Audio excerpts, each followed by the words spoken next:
Good afternoon and welcome to drinknectar.com. I'm your host, Josh Wade, and this is the internet's place to explore the five senses of coffee and wine. Today we're at Grande Ronde Cellars, the tasting room in downtown Spokane. We're going to head on down and learn a little bit more about the winery, see the facilities, and talk to the winemaker, Dave Westfall. As you come down the stairs at Grande Ronde, you've got a great facility in here to taste wine, experience art. Tasting room is open several days a week, and I'll post the hours in a text review. But also open for First Friday events where you can come down and experience the wine as well as the art scene that's happening in downtown Spokane. Well, we've been talking with Dave Westfall at Grande Ronde Cellars. I'm having a great time chatting with you, Dave. I appreciate you the time. I really do. Thank you. Welcome. Dave, tell me a brief history about how you got into the wine-making business. You know, I started in 1980 as a caterer in Spokane, and I was having a hard time finding wines that I've been reading about. So I decided that my goal would be to start a retail outlet to bring some of those wines into Spokane. At that time there were 19 wineries in the state. Right. And after about 3 years doing that at the store, I realized that I still couldn't get wines in Spokane to sell at the store. So I left the Spokane Wine Company and started my own distributorship, which is called Northwest Select Wine. Decided I wanted to go one more step, and that was to make wine.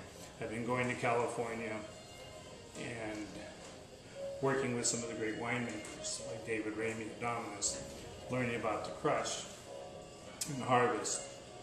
And I came back and I went to some of the people that I had been representing, like Lady Cole, and asked them if they could help me get some grapes to source them. So our Cabernet grapevines are right next to Lady Cole's. Our low grapevines are next to Leonetti's. So I thought, well, if I can get these great grape sources, it's worth getting involved in the business. So that kind of got the ball going. I wanted to make it like French wines, which meant somewhere 14 to 18 months in barrel, 100% French oak, and then age it about 3.5 years in bottle before I released it, so it was ready when it came out.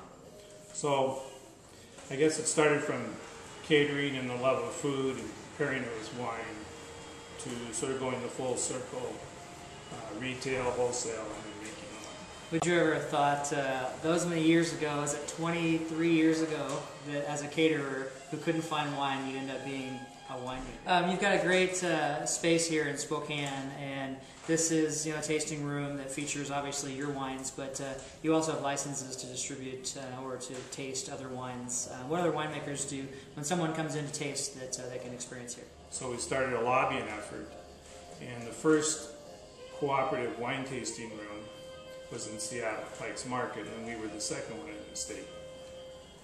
The laws are that each winery licenses themselves separately, and so we basically have 5 individual off-site wineries here, and then I oversee that.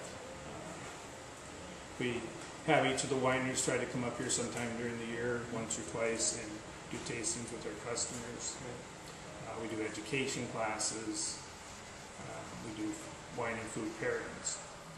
And the last few years, we've worked with the art community in doing things like First Friday.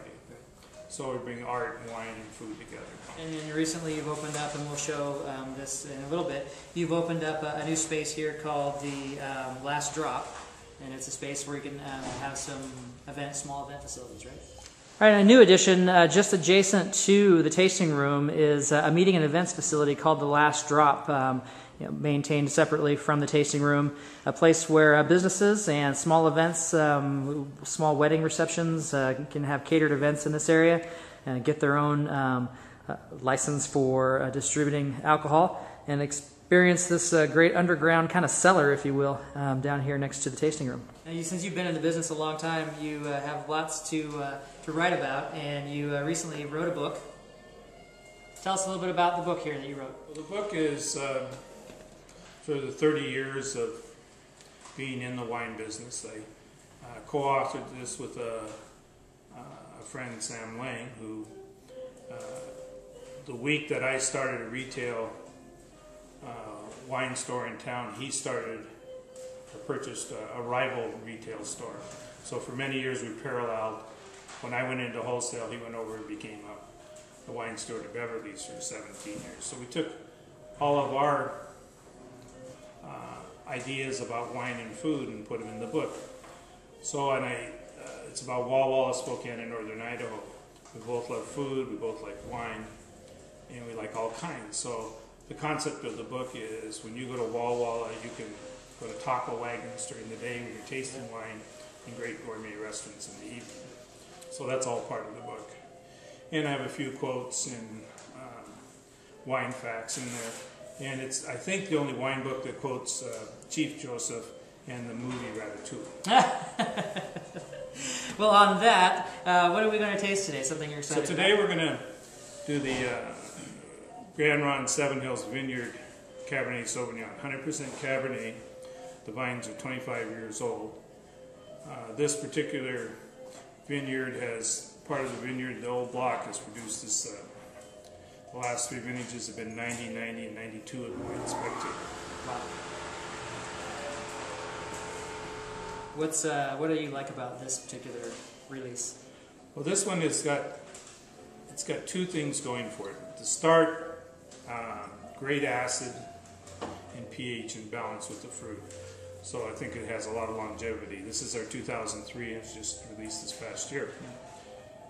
The other thing about Seven Hills is that typical fruit that has a great dark cherry aroma to it. And we did a vertical here, 97 through 2003. We had 12 people, and every vintage got at least one vote for best wine.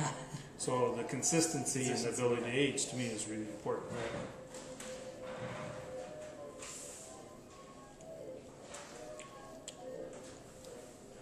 It's got a lot of fruit on the front end, but it's not overwhelming. And then the great thing is the spice just kind of peaks up in the back, is what I like. You know, there's just enough spice to take the edge off the fruit. And like you said, the acidity on the back end, which I always like because it helps to wash out the food, right? Well, it was an amazing wine, and I would encourage you guys in Spokane to make your way down. Downtown Spokane scene really is incredible, and one of your stops has to be here at Grande Ronde Cellars. Not only just to drink this wine, but there are other wines that are very impressive and amazing. Life's always meant to be enjoyed with friends, and I thank you for your time. Drink happy.